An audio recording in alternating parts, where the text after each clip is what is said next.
Bonjour, je m'appelle Astrid de Vilaine, chef du service politique du HuffPost. Hier, c'était le premier tour, vous l'avez suivi. On va tirer ensemble les 3 leçons de ce scrutin.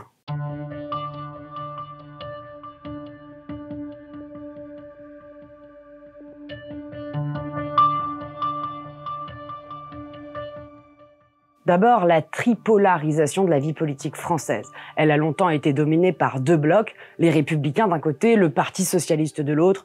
Aujourd'hui, ces 2 partis sont morts. Anne Hidalgo n'a pas réussi à atteindre la barre des 2%, Valérie Pécresse n'atteint pas les 5%, aucun de ces partis ne sera remboursé de ses frais de campagne. Nous avons donc désormais 3 blocs dans la vie politique française. Le bloc central, incarné par Emmanuel Macron, le bloc national, incarné par Marine Le Pen et Éric Zemmour qui a fait 7% des voix, et un bloc de gauche, populaire, incarné par Jean-Luc Mélenchon.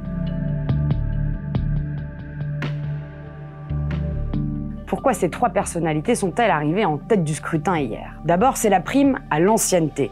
Emmanuel Macron est président sortant. Quant à Marine Le Pen et Jean-Luc Mélenchon, ils en sont à leur 3e campagne. Ce n'était pas le cas pour Yannick Jadot, Valérie Pécresse, Anne Hidalgo, qui n'avaient jamais concouru à une élection présidentielle. Ensuite, c'est leur ligne stratégique qui l'emporte, alors qu'ils n'en ont jamais dévié.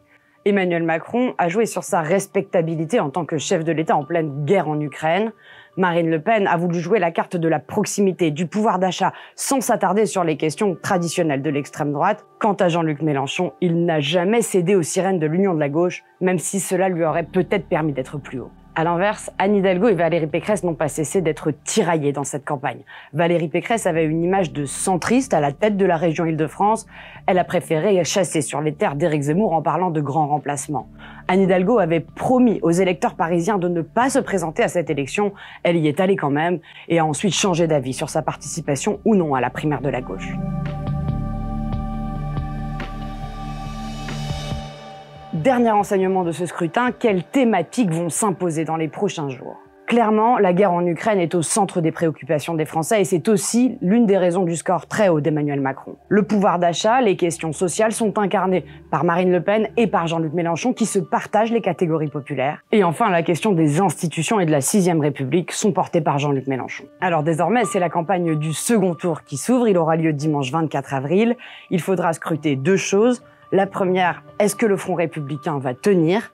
Et comment se répartiront les électeurs de Jean-Luc Mélenchon?